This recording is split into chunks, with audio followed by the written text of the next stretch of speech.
Pag-usapan natin ng customs declaration para sa mga OFW na uuwi ng Pinas. Umpisa na natin. Usapang pera muna.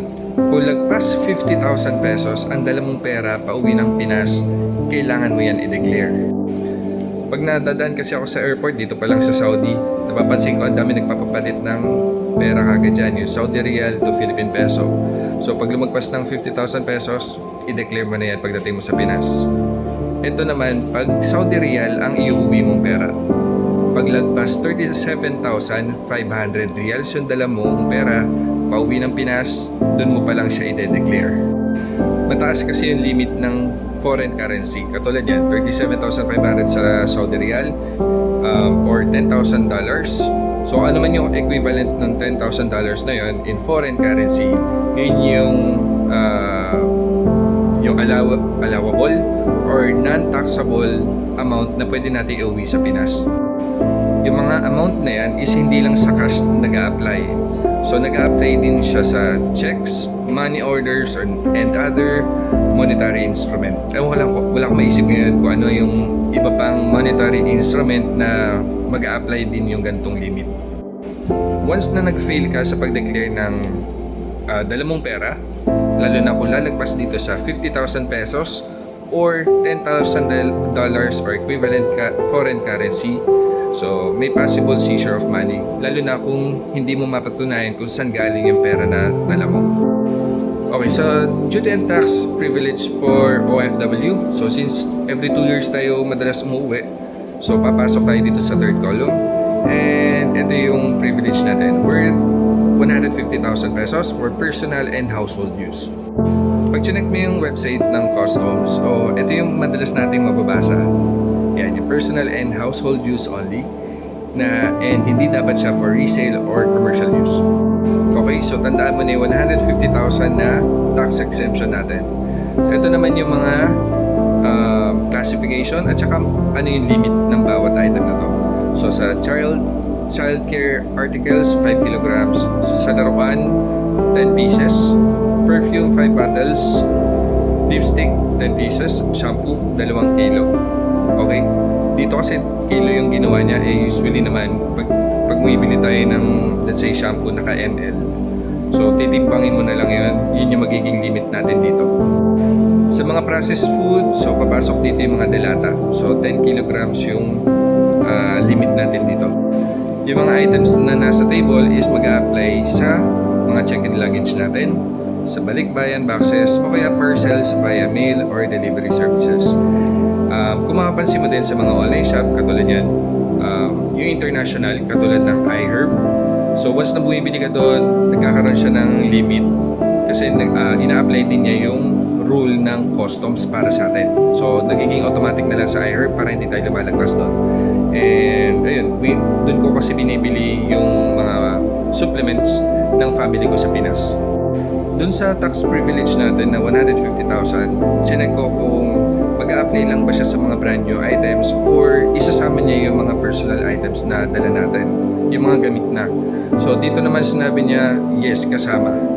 So yung mga brand new items,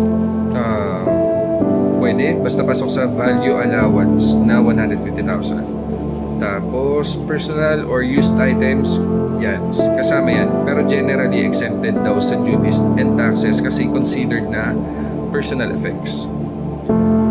Condition, dapat malinaw na for personal and household use only. Kaya ayan, ilang beses mo yung mababasa sa mga customs declaration form. Sinisigurado kasi ng customs na for personal use at wala kang planong ibenta. Kasi pag plano mong ibenta, ibang usapan na yun, kailangan kang taksan. Dito lang sa practical note sa ilalim, sinasabi lang niya yung mga personal effects, yung mga gamit na, usually hindi na binibilang sa privilege cap. Siguro depende na lang sa kung gaano kamahal yung personal item mo na yun.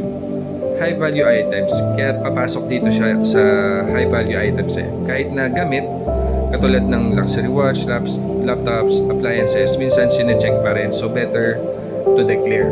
So yung mga sobrang mahal nating gamit na tingin natin is lalagpas dito sa 150,000 pesos, mas maganda i-declare na natin. Actually, pati ako natututo ako sa mga pinagagawa ko na to eh. Ayan. So, kung brand new at may resibo, mas madali i-assess at i-apply sa privilege allowance. Yun kasi yung problema pag gamit na, yung wala ng box, tapos wala na rin resibo. Total, kunyari, araw-araw mong ginagamit. Ayun. Depende sa immigration or sa customs kung i-assess pa ba nila yung value ng gamit mo ng personal item. Okay, so maliban dun sa 150,000 na tax exemption natin, meron pang meron din tayo allowance na 10,000 pesos excisable goods. Dito papasok yung mga sigarilyo at saka alak. So ito yung limitations natin, 2 rim ng cigarette. So isang rim is nasa 200 sticks. So total 400 sticks ng cigarette yung limitation mo. Cigars, ito yung matataba. 50 sticks, pipe tobacco 250 grams. Pagdating sa alak, 2 bote. Pero dapat pag pinagsama yung value niyan, hindi lalagpas ng 10,000 pesos. Tapos, ito. Again, dapat yung dala mong sigarilyo at saka alak is for personal use only. Once kasi na nasabi mo sa customs na plano mong ibenta, so tataksan ka dun sa dala mo. Pwedeng madamay pa yung iba mo pang brand new items. Yung limitation na to, yung 2 rim at saka yung 2 alak, is nag-apply sa hand carry, check-in luggage o kaya sa balikbayan boxes. Actually, pagdating sa balikbayan boxes, medyo against ako sa pagpapadala ng balikbayan box kasi ang mura ng mga items sa Pinas, knowing na sobrang taas ng palitan ng SAR to PHP pag kinonvert mo.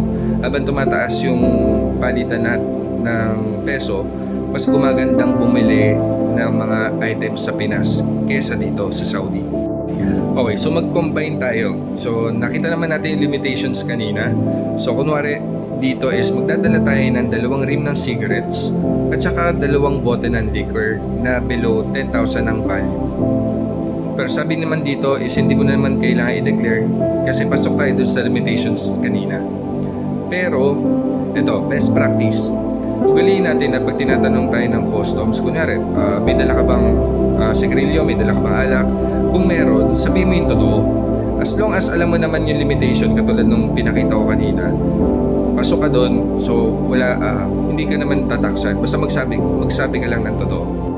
Actually, pati ako nalito rin dito kasi nababasa ko yung 10,000 at saka yung 150,000 na limit. Yun pala, yung 10,000 limit, dito nag-apply. So, excisable goods, tobacco and liquor.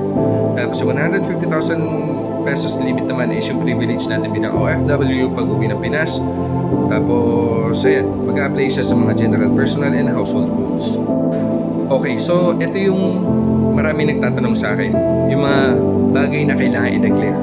So lahat ng mga brand new items na pasok dito, kailangan mo i-declare. So basta brand new items nasa box, itabi mo na yung resibo kasi i-declare na yan. So kunyari mga yan, laptop, tablets, smartphone, cameras, and gaming consoles, appliances, luxury goods, jewelries. Yan. Sa jewelries, basta bagong-bago sa paningin, kailangan mo i-declare yan. High value, pasalubong, perfumes, yan. Declare, excisable goods, cigarettes, tobacco. Tapos, ito yung mga hindi naman natin kailangan i-declare. Yung mga personal effects, yung mga gamit na. Damit, sapatos, toiletries, laptop, phone na gamit mo na. Ayan. Toys, small pasalubong.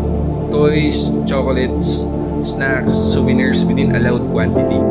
Pagdating sa allowed quantity, ikaw na yung tumingin kung mukha ba siyang pambenta or for family use only. Yung huli naman is balikbayan box contents na pasok sa personal use and quantity limits, which is yung 150,000 pesos.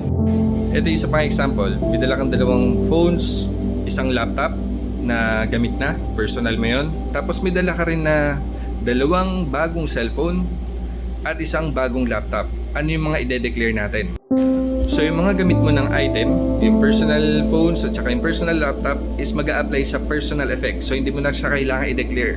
Ang mag-a-apply lang is yung 2 brand new phone mo at saka yung 2 brand new laptop na dala mo. So since counted siya sa duty and tax privilege allowance, so kailangan mo siya i-declare. Itong 2 and itabi mo lang din yung resibo.